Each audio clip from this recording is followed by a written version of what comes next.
Hi everyone, welcome back to these Agile questions to check your knowledge or test your knowledge with your team, or to prepare yourself for the Agile PMP or Agile Certified Practitioner, Project Management Professional, or any other Agile exam that is out there today, because Agile is such a big part of project management and even a big part of the work that we do today in many different industries. Let's jump into the questions. And don't forget, we'll be looking at some scenario-based questions and some knowledge-based questions just to really round out everything that we may need to know for the exam or just for Agile in general.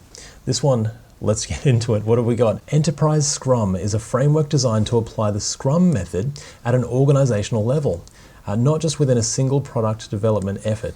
What is not a part of leadership within Enterprise Scrum?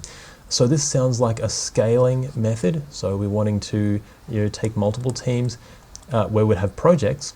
And also now this goes into a program level, which is our Scrum of Scrums and that sort of thing. Let's see what we've got here. Extending the use of Scrum across all aspects of the organization. Okay, that looks good to me. Role-playing the role of Scrum Master before the first iteration. That could add value. Maybe we'll put a maybe there. Generalizing the Scrum techniques to apply easily at those various levels. It sounds like we're wanting to scale the Scrum approach. So we're wanting to do that. We're wanting to basically generalize things so they can apply across the organization, not just in a technology-driven team. And scaling the Scrum method with supplemental techniques as necessary. And of course, this is tailoring our approach, which is part of what we do in an Agile project or any project. We tailor it to the situation that's at hand. So I like that one too, and probably the only maybe here is role-playing the role of Scrum Master before the first iteration. Now that can have its own value, but I think that's not the main issue at task here. So let's go with the incorrect answer as being answer B. Answer B. Choose, so all answers are correct except B. We're role-playing the role of Scrum Master. While you may choose to do this, it's not a part of Enterprise Scrum, which is all about scaling the Scrum methodology. Oh, there you go, to use it across teams as well as within teams. That was a great question. All right, let's check out the next one. You're an Agile project manager tasked with evolving your part of the organization into Agile. What is not something that you would do when making this change? Okay. Treat the change as an Agile project with its own backlog of changes that could be introduced by the team based on perceived value. Wow, that's perfectly Agile. We're prioritizing value and we're delivering the highest value first, ideally. We really want that one. Treat each of the changes as an experiment, tested for a short period of time to determine suitability or the need for further refinement. Yes, I like that one too. It's sort of like delivering features and getting that feedback, which is our iterative approach. I think that one's really good. Use Kanban boards to track progress, showing new approaches in use as done and things to be tried as in progress. This is also really good. So, we're using Agile to deliver value, to deliver Agile. So I think that one's good too. Let's see what the last one is. Direct the teams to take on Agile in one go, moving ahead without wavering. This happens in organizations all the time, and it's actually opposite to the Agile approach. It's more of a waterfall approach, isn't it? So the incorrect answer, I think, for this one is going to be answer D. Answer D. Agile is an incremental approach where we're delivering in increments or features.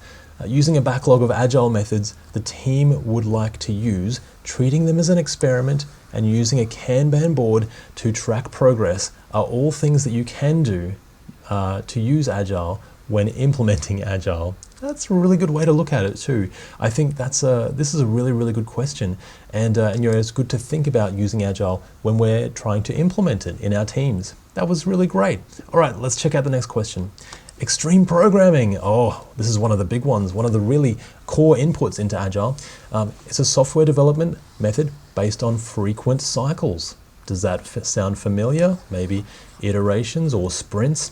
It's known for popularizing a holistic set of 12 primary practices, later expanded to other secondary practices. It outlines requirements such as, and remember when we're looking at these frameworks, remember the core ideas behind Agile today, and you'll find that that's what had the input into Agile. So we know what to look for. Things like using a value-driven approach, delivering in increments, that sort of thing. So to sit together in the whole team approach in an informative workplace. So informative workplace being our Kanban board, being our sprint burn down chart, for example, and also to work together as a team. This certainly sounds very Agile to me, so I like this one. To write reports for the executive team.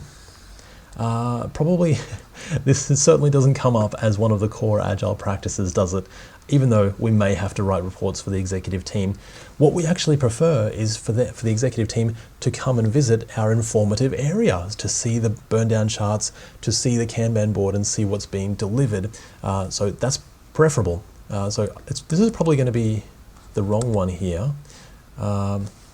Rotating the roles so everyone gets experience in something they like. I mean, maybe, but probably not. And developing all changes for a single release. Definitely not that one, because we want increments, as we know. And rotating roles, you can do that, but also we want people to be specialists in one area. It's the T-shaped person, basically. We've got like a large range of experience across different things, but then one really deep specialty. So that's our T-shaped person, our generalizing specialist. So I think the correct answer for us is going to be A for this one. Answer A. Agile core practices include the whole team approach and an informative workplace, such as visual management using Kanban, burn down charts and backlogs. This should give you a hint at the answer for extreme programming, which is a core part of Agile. That was a really good one. All right, we've got 2 questions to go, guys. You are doing fantastically. Let's jump into them.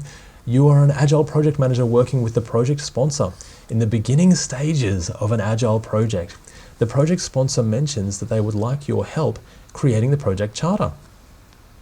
You tell them that you will also do a team charter for your Agile team that will include the project sponsor. What does this mean?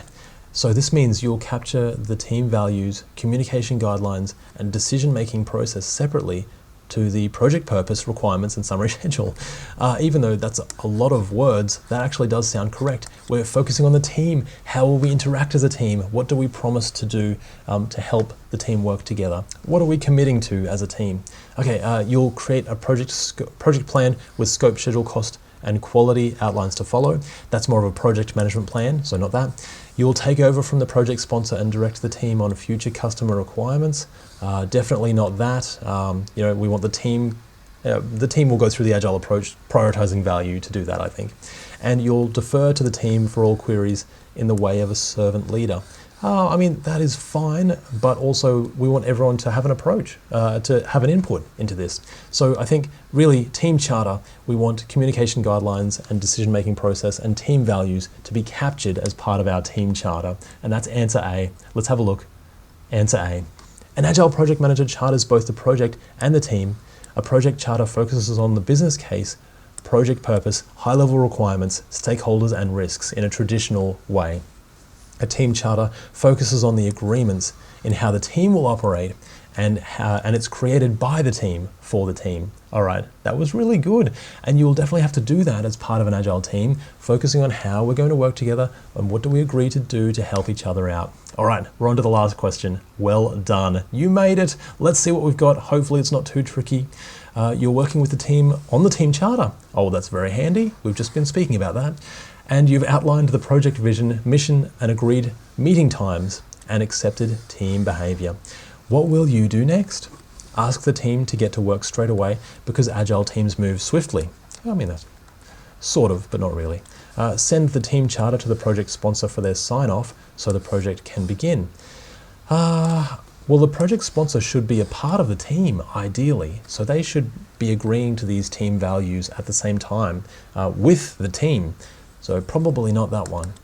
Agree on and include the definition of done. Oh, this is good. For team features and tasks. And this is You know, how do we know when something is ready to be released? Well, it has gone through, it's had proper acceptance criteria, it's been developed, it's been tested, the tests have passed, maybe it's been signed off by the product owner and checked by the product owner or a subject matter expert in that particular area. So all of those things might have an input into our definition of done, and that's actually really important to define. So that's good, I like that one. Set a meeting for 2 weeks' time so you can continue to develop the charter iteratively. Okay, so, and this is where we need that middle ground, because we've got answer A, which is getting to work straight away. You know, sure, we're working straight away, but we're not rushing into things necessarily. So we're not in a rush, but also we can't wait 2 weeks for a meeting to come about either. So really we want to define what done means for our tasks and for our project. Let's go with answer C. Answer C. The definition of done is an important part of the team charter to ensure the team knows when a task is completed, when they can pull the next tasks, and so everyone agrees what success does look like. This could involve a card being defined, elaborated, developed, tested, reviewed, and then released, exactly like we were saying just before, and the project sponsor should or might be included in the team charter, but they do not need to sign off on the team charter. It's an agreement amongst the team. And that is the last question. How did you go? I think that was really, really great. Some great questions in there, and definitely concepts and ideas that you will see on the PMP exam. I've had an absolute blast spending this time with you, and I hope you've enjoyed yourself as well. I truly do believe that you can pass the PMP exam with a little bit of practice and a little bit of knowledge that you are gathering around Agile and project management. I know you can do it. Keep going. And I'll see you in the next couple of videos. Bye for now.